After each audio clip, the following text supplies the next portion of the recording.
Good morning and welcome to day 6. We're beginning with Psalm 5. For the director of music, for pipes, a psalm of David. Listen to my words, Lord. Consider my lament. Hear my cry for help, my King and my God, for to you I pray.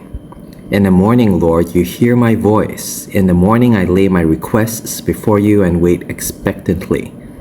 For you are not a God who is pleased with wickedness. With you, evil people are not welcome. The arrogant cannot stand in your presence. You hate all who do wrong. You destroy those who tell lies. The bloodthirsty and deceitful, Lord, you detest. But I, by your great love, can come into your house. In reverence I bow down toward your holy temple. Lead me, Lord, in your righteousness because of my enemies. Make your way straight before me. Not a word from their mouth can be trusted. Their heart is filled with malice. Their throat is an open grave. With their tongue they tell lies. Declare them guilty, O God. Let their intrigues be their downfall. Banish them for their many sins, for they have rebelled against you. But let all who take refuge in you be glad. Let them ever sing for joy. Spread your protection over them, that those who love your name may rejoice in you. Surely, Lord, you bless the righteous. You surround them with your favor as with a shield. And that was Psalm 5. We're continuing on with Matthew chapter 5, verse 21 onwards. You have heard that it was said to the people long ago, you shall not murder, and anyone who murders will be subject to judgment. But I tell you that anyone who is angry with a brother or sister will be subject to judgment. Again, anyone who says to a brother or sister, Raka, is answerable to the court.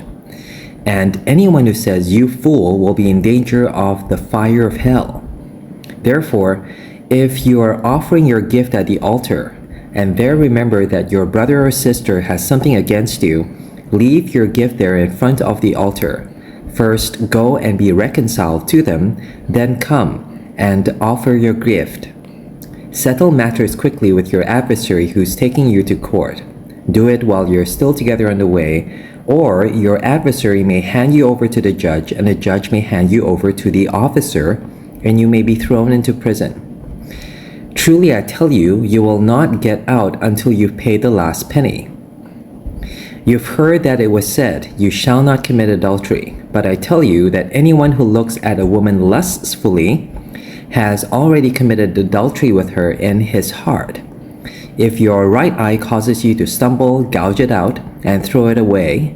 It is better for you to lose one part of your body than for your whole body to be thrown into hell. And if your right hand causes you to stumble, cut it off and throw it away. It is better for you to lose one part of your body than for your whole body to go into hell. It has been said, anyone who divorces his wife must give her a certificate of divorce. But I tell you that anyone who divorces his wife, except for sexual immorality, makes her the victim of adultery. And anyone who marries a divorced woman commits adultery. Again, you've heard that it was said to the people long ago, do not break your oath, but fulfill to the Lord the oaths you have made. But I tell you, do not swear an oath at all, either by heaven, for it is God's throne, or by the earth, for it is his footstool, or by Jerusalem, for it is the city of the great king. And do not swear by your head, for you cannot make even one hair white or black. All you need to say is simply yes or no. Anything beyond this comes from the evil one. You have heard that it was said, eye for eye and tooth for tooth. But I tell you, do not resist an evil person. If anyone slaps you on the right cheek, turn to them the other cheek also. And if anyone wants to sue you and take your shirt, hand over your coat as well. If anyone forces you to go 1 mile, go with them 2 miles.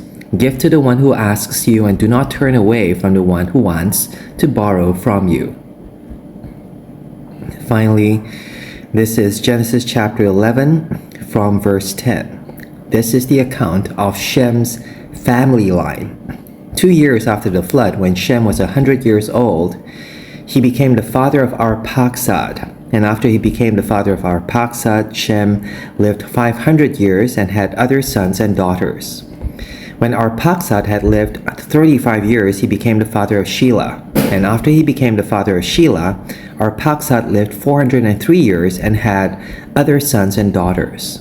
When Shelah had lived 30 years, he became the father of Eber. And after he became the father of Eber, Shelah lived 403 years and had other sons and daughters. When Eber had lived 34 years, he became the father of Peleg. And after he became the father of Peleg, Eber lived 430 years and had other sons and daughters. When Peleg had lived 30 years, he became the father of Reu. And after he became the father of Reu, Peleg lived 209 years and had other sons and daughters.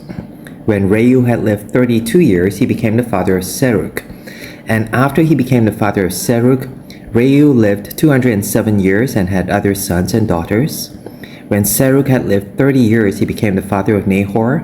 And after he became the father of Nahor, Serug lived 200 years and had other sons and daughters. When Nahor had lived 29 years, he became the father of Terah. And after he became the father of Terah, Nahor lived 119 years and had other sons and daughters. After Terah had lived 70 years, he became the father of Abram, Nahor, and Haran. This is the account of Terah's family line. Terah became the father of Abram, Nahor, and Haran became the father of Lot.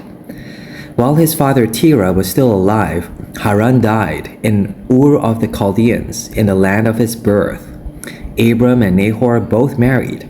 The name of Abram's wife was Sarai, and the name of Nahor's wife was Milcah. She was the daughter of Haran, the father of both Milcah and Iscah. Now Sarai was childless because she was not able to conceive.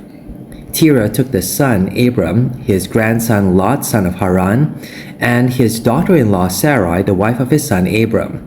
And together they set out from Ur of the Chaldeans to go to Canaan. But when they came to Haran, they settled there. Terah lived 205 years, and he died in Haran. Chapter 12.